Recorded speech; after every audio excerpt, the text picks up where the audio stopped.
Good morning, students. Hope you all are good at your home and doing your work properly. So in the last class we have seen various endocrine glands and we have also discussed about the various glands, that is exocrine, endocrine, and what are heterocrine glands. So today we are going to discuss the endocrine glands, and in that we will discuss about the pituitary gland. So pituitary gland is master gland. Why is said to be master gland? Because it secretes a number of hormones which actually regulate the activity of various other endocrine glands. Okay, so pituitary gland is said to be the master gland. Why? Because it secretes number of hormones which regulate the activity of other endocrine glands. So talking about the you can say the position or the types of pituitary gland we will discuss here. So pituitary gland have two main different regions. One is adenohypophysis, and the second one is neurohypophysis. Okay, so pituitary gland is divided into two different portions. One is adenohypophysis and the second one is neurohypophysis. This adenohypophysis is actually the outgrowth of pharyngeal portion, and this outgrowth is known as Rathke's pouch. Okay, and this Rathke's pouch have three different regions. One is pars distalis, the second one is pars tuberalis, the third one is pars intermedia. So we can say the adenohypophysis is actually the outgrowth of pharyngeal portion which is known as Rathke's pouch. This Rathke's pouch have three different regions. One is pars distalis, the second is pars tuberalis, and the third one is pars intermedia. These two portions together forms the anterior pituitary portion. Okay, this two portion forms the anterior lobe of the pituitary gland, and this one intermedia forms the middle portion of pituitary gland. Okay, so next is neurohypophysis. This neurohypophysis is formed by the extension of hypothalamus. Okay, this developed from the extension of the hypothalamus. Hypothalamus, you know, it's a part of brain and it also acts as an endocrine gland. We will discuss later on. So neurohypophysis is the extension of the hypothalamus gland, and this portion is known as pars nervosa. Okay, so extension of hypothalamus forms the neurohypophysis. This portion is the pars nervosa. This portion forms the posterior portion of pituitary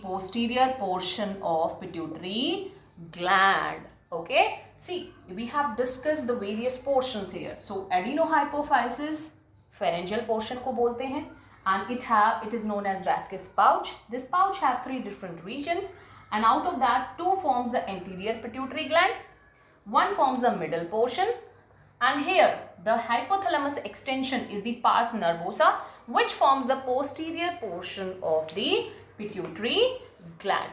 Okay, I told you that this portion, or you can say the pituitary gland, is said to be the master gland because it secretes number of hormones and which control the activity of other endocrine glands. So we will discuss that these three portions, anterior, middle and posterior, what are the different hormones are being produced by these portions. Okay, so let's see here. So we'll start with the anterior, posterior and middle one. So I told you that pituitary have different portion. So now we will discuss by their name, that is anterior lobe. Okay, next is the middle one, and the third one is the posterior lobe of pituitary gland. So what are the different hormones produced by these lobes? Okay, middle lobe. The anterior portion forms 6 different hormones. Number one is FSH. FSH.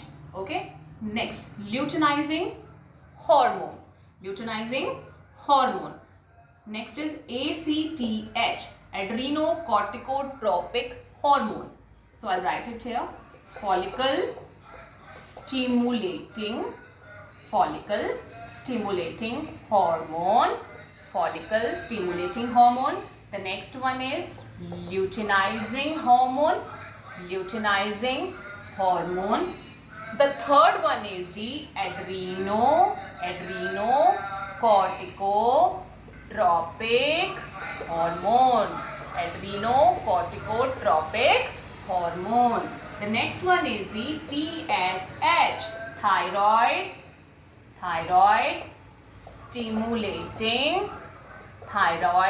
stimulating hormone. Next is the PRL, that is prolactin. And number 6 is said to, this is number 1, number 2, number 3, number 4, number 5. Okay, so here is the GH, that is growth hormone. Okay, so these 6 different hormones being released by the anterior lobe of the pituitary gland. Okay, so middle lobe, it forms only one hormone, that is MSH, that is melanocyte and SH stimulating hormone. Okay, so middle lobe secretes only one hormone, that is MSH, that is melanocyte stimulating hormone. Oh, now talking about the posterior lobe, it produces 2 different hormones. One is ADH, that is anti-diuretic hormone. Anti-diuretic hormone. And number 2 is oxytocin. Oxytocin. So these are the different hormones being produced by the pituitary gland. So anterior portion forms FSH, LH, ACTH, TSH, PRL, and the last one is GH, that is growth hormone. And middle portion forms MSH, that is melanocyte stimulating hormone, and the posterior lobe forms 2 different hormones, that is ADH and oxytocin. Okay students, so now we will discuss the function of each hormone. So starting with the FSH of anterior lobe of pituitary gland, this FSH, see the name, follicle stimulating hormone. So it actually stimulates the follicles present in the ovaries of the female to produce a hormone called estrogen. Okay, so this follicle stimulating hormone, it activates the follicles which present or stimulate the follicles present in the female ovaries to produce estrogen. It also helps in the spermatogenesis, that is formation of the sperms in the male. Okay, now luteinizing hormone. This luteinizing hormone have different role in case of male as well as female. See, if you see luteinizing, that means something is associated with the luteum. So female have corpus luteum, which is formed by the degeneration of the Graafian follicle, right? So this corpus luteum then secrete another hormone called progesterone. Okay, so what is the role of luteinizing hormone in the female? In female, it stimulates corpus luteum to produce a hormone called progesterone. This progesterone maintains the pregnancy in the female. And talking about the males, so it actually activates the Leydig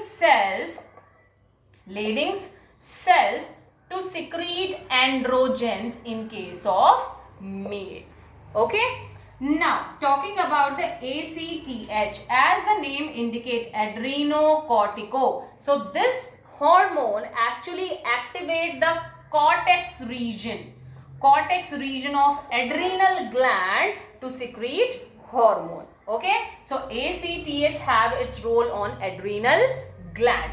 Now, TSH, that is thyroid stimulating hormone. So, this hormone stimulates the thyroid gland to secrete thyroxine hormone. Okay. So, this hormone stimulates the thyroid gland to secrete thyroxine, and it also facilitates the absorption of iodine from in the body. Next is the PRL, that is prolactin. This hormone is said to be the maternity hormone. Maternity hormone because it facilitates the development of the breast in the females and the secretion of mammary glands, okay, for the production of milk. Clear? So it has role on the female body. The last hormone which is present or produced by the anterior lobe of the pituitary gland, that is growth hormone. So it helps in the growth of the body in case of male as well as female. Okay. Now the next lobe is the middle lobe. It secretes only one hormone, I told you, that is MSH, melanocyte stimulating hormone. So melanocyte stimulating hormone, basically it activates the melanocyte cells in the man to actually, you can say, regulate the pigment in the skin. We have melanin pigment in our skin which gives different coloration to the human beings, like who is fair, who is dark in color, right? So that is being controlled by the melanocyte stimulating hormone. Clear? The last one is the posterior lobe that produces two different hormones. The first one is the antidiuretic hormone. This antidiuretic hormone, basically, let me erase this one sec. Okay, so the first hormone is ADH, which is being produced by the posterior lobe. This hormone actually facilitate reabsorption, you can say reabsorption in DCT and collecting duct of nephron. See, we have already discussed the excretory system in detail, like ADH, antidiuretic hormone, which is also known as vasopressin. This hormone facilitates the reabsorption, like whatever the filtrate is being produced by the kidney or the nephron in the Bowman's capsule, from that filtrate, the reabsorption of water is being takes place by the ADH. Okay, so I've told you that basically there is more filtrate is being produced by the Bowman's capsule or the glomerulus which is present in the Bowman's capsule. From that filtrate, there will be a reabsorption of the water in the DCT and collecting duct. So that reabsorption is done by the ADH. Okay. The next one is the posterior lobe. The second hormone is being produced by the pituitary. Posterior portion is oxytocin. This oxytocin actually help in the uterine contraction. So there will be childbirth. Okay. So oxytocin help in the contraction of the uterine muscles. So during the childbirth, you can say. Okay. And this oxytocin also help in secreting. It also help in secreting and squeezing milk from the mammary glands. Okay, so it you can say the milk production during the childbirth or during the delivery is being done by the oxytocin. It helps in the uterine contraction, so there will be a childbirth takes place, and it also helps in secreting and squeezing the milk from the mammary glands during the childbirth. Okay, or that's said to be the lactation period. Okay, so this is what about the different hormones is produced by the pituitary gland. Okay, so in the next class we will discuss about the various you can say the disorders which takes place due to deficiency of this hormone, or there is a excess production takes place. So we will discuss in the next lecture. Thank you.